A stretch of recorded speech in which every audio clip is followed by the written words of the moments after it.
대한민국이 첨단 과학기술 기반의 AI 과학기술 강국으로 도약하길 기원합니다. 미합 중국 제27대 인도태평양 사령관 세뮤얼 파파로를 비롯해 최근 미국 장성들이 4번에 걸쳐 중국의 대만 침공을 언급함에 따라 2027년 중국의 대만 침공설이 다시 고개를 들고 있는 가운데 대만 국방안전연구원이 발표한 외교정책 여론조사 결과가 대만 네티즌들의 시선을 사로잡고 있습니다. 한국 시간으로 1일 대만 외교부는 중국군의 대만 포위 훈련의 지지를 표명한 국가들에게 강한 불만을 드러내며 러시아, 쿠바, 세르비아, 베네수엘라 등 일부 국가들을 향해 남의 앞잡이가 되어 나쁜 짓을 일삼는다는 의미의 위호작창이라는 성어를 사용한 반면 한국과 일본, 영국, 리투아니아에 대해서는 무력이나 강압에 의한 방식으로 대만 해협의 현상을 변경하는 데 반대해 주셔서 감사하다는 인사를 밝혔습니다. 대만의 경우 2027년 중국의 침공 시나리오를 가정한 한광훈련을 매년 진행하고 있고 이스라엘의 방공 미사일 방어 체계를 모방한 타이완돔 시스템을 개발 중에 있는데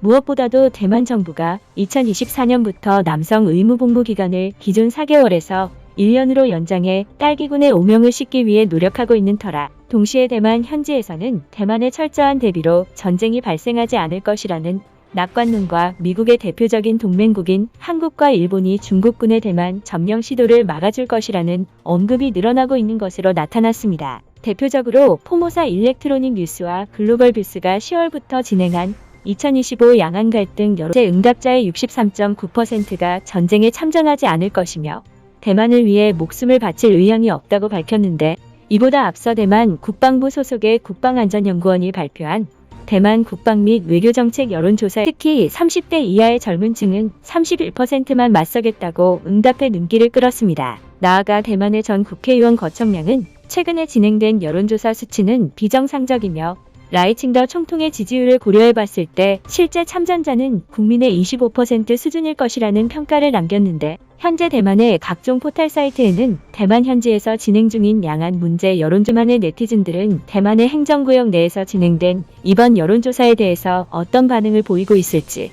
관련 기사들과 각종 커뮤니티 사이트에 실시간으로 올라온 댓글들을 바탕으로 살펴보도록 하겠습니다.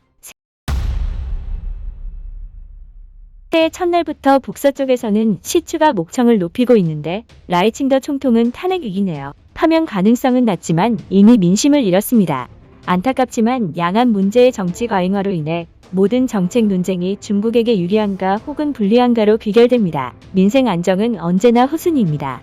아직도 중국몽이 세계 질서를 재편할 것이라고 믿는 이들이 있다는 게 씁쓸합니다. 민족부흥 서사는 전쟁을 정당화하는 핑계입니다. 우발적인 충돌은 어쩔 수 없지만 전쟁을 원하는 건 하층민뿐입니다. 피 흘리며 이루는 독립보다는 현상 유지가 낫습니다. 솔직히 국가를 위해 목숨을 바치라는 얘기는 복권 당첨금을 기부하라는 얘기와 동일하죠. 국민들을 방패막이로 삼지 마세요. 개인적으로 대만인들의 전쟁 참여 의사가 높아서 놀랐습니다. 내가 알기로 10명 중 4명이 참전하는 건 꽤 높은 수치거든요. 한예로 군 복무를 했던 남성 중 실탄 사격을 해본 사람은 30%에 불과합니다. 이는 전체 인구의 7% 수준인데 대만인은 용감합니다. 요점은 전쟁이 발생하면 무역 해운 중단에 따른 하급 효과가 상상을 초월한다는 것입니다. 어렵게 일군 경제 성장을 잃고 싶지 않습니다. 하하, 이런 기사를 접할 때마다 한국과 친하게 지내는 게 맞는 것 같습니다. 우리는 주한미군과 한미동맹 차원의 연쇄 효과를 노려야 합니다. 냉정하게 말해서 미군의 대만 해협 상륙작전은 난이도가 극악입니다. 노르망디 상륙 당시에는 공중 감시망과 드론이 없었으니까요. 나는 한국군이 중화민국 국군을 대신해 인민군과 싸웠으면 좋겠습니다. 대만 청년들이 피를 흘리지 않도록 만들어주세요. 애초에 장진호 전투를 치른 나라와 대만군은 비교가 불가능합니다. 심지어 한국에는 현무 미사일이 존재하잖아요. 한국의 경우 중국 동부와 북부 핵심 군사기지를 타격할 수 있는 위치에 있습니다. 본토 안전지대 상실은 미군의 개입보다 효과적입니다. 결정적으로 일본군의 마지막 국제임무는 1945년인데 반해 한국군은 이라크, 아덴만, 레바논 유니필, 카불 공항 등 교전 경험이 많습니다.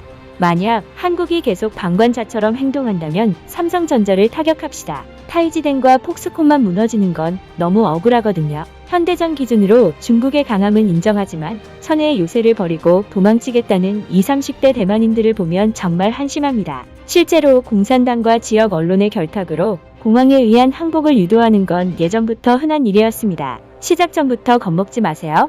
양안 문제에 대해서 중국을 지지하겠다고 밝힌 러시아, 세르비아, 파키스탄이 입장을 철회하길 바랍니다. 우리는 세계 평화를 원할 뿐입니다. 등의 다양한 반응이 이어지고 있는 상황입니다. 대만의 네티즌들은 양안 전쟁이 초래하는 인명 손실과 막대한 물적 자산 파괴가 두렵다고 말하면서도 한국을 포함한 주변국들이 대만을 지켜줄 것이라는 반응을 보이고 있었습니다. 결과적으로 2026년 새해 벽두부터 중국과 대만이 서로에 대한 입장을 재확인하며 강력한 입장을 표명함에 따라 대만 해협 중간선에서는 무력 분쟁 경고음이 잇따라 들려오고 있고 대한민국은 올해 국방비 예산으로 65조 8,642억 원을 확정해 국방력 강화와 미래 첨단 무기 개발에 집중 투자하겠다고 밝혔는데 아무쪼록 일시적으로 국방비 지급이 일부 지연되는 문제가 발생하기도 했으나 순차적으로 지급이 진행 중인 만큼 방위력 개선비뿐만 아니라 전력 운영비가 안전하게 유지되길 바라고 첨단 과학기술을 바탕으로 대한민국의 국방력이 더욱 강해지길 기원합니다.